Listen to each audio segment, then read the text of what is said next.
is Paul Marrow. Sorry, my handwriting is terrible, it turns out. Like, I was getting confused between a B and a 3. And I've worked it all out now because Paul's here to remind me of that. So yes, if you're welcome to the stage, Paul Marrow, going to be talking about leaves.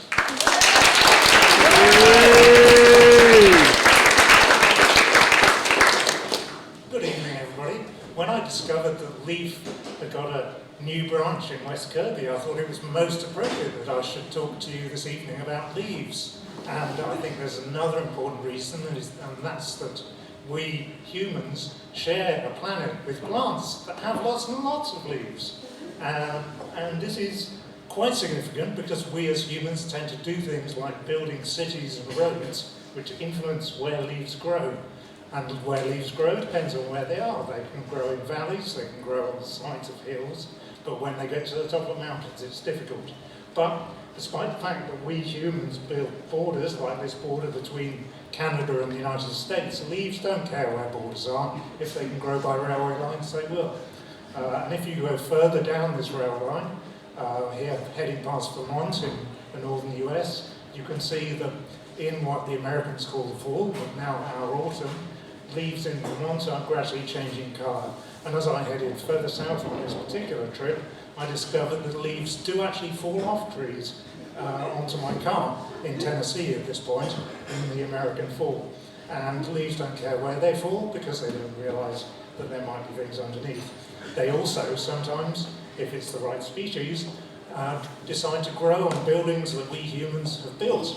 Now ivy looks good on buildings, but whether it's good for maintaining the building is another thing. But leaves and plants, which they are part of, are very adaptable. But we as humans can do things like building cities, and if we have built lots of buildings, then where leaves can grow are limited. But you can see the river running through this city. There are trees next to the river, and there are playing fields. So there's plenty of places where leaves can grow. And we're now going up a mountainside above the same city, and you can see that as we go up the mountainside, the city is looking smaller. We're going much higher up the same mountainside, and we seem to have lost that city. There's not much signs of human habitation at this point, and we can see that if we were right up on those peaks, there would be no leaves at all. But that's a small city. On the other side of the world, near a city of 5 million people, it's not a long drive, and there's no signs of human habitation here in the national park, right next to the city, with some very impressive ferns. But we as humans have been able to control a lot of things, but we can't control where leaves grow in gorges like this. Here I am hiking along a path at the bottom of the gorge. There's no way I can reach those leaves growing at the top of the gorge. At least I can't. But if I was maybe closer to home, I might want to build my own stately home and have a lawn like this. A lawn is not just one species, but the thing is all these different species which make up the lawn don't mind having their leaves mowed to a very small layer. And you can use the same species that make lawns to make formal gardens, along with hedges, which are kinds of bushes that don't mind being adapted into different shapes. But we can use leaves for other human purposes. There's no leaves floating in this pint of beer, but without leaves growing on barley or hops, it would be a bit difficult to make. I'm not an expert on how to make beer, but I can drink it. Here's another kind of leaf, and here the leaf is very important if you want to use it. I'm not going to endorse that because it's illegal in certain locations.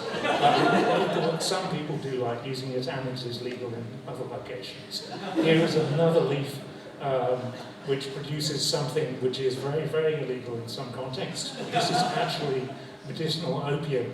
I'm looking at it through 2 electrical fences which you can't see, and I'm not going to tell you where it is, but it's important.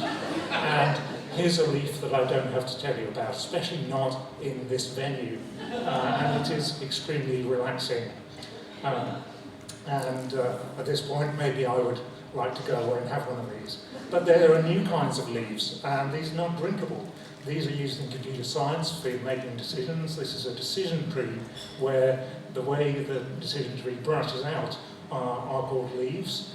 but a single decision tree may not get your results, so you put them together to make what's called a random forest, and the different decision trees produce different results, but you have different ways to produce the final result. Once again, you can't drink it, but you may be able to use it to make decisions.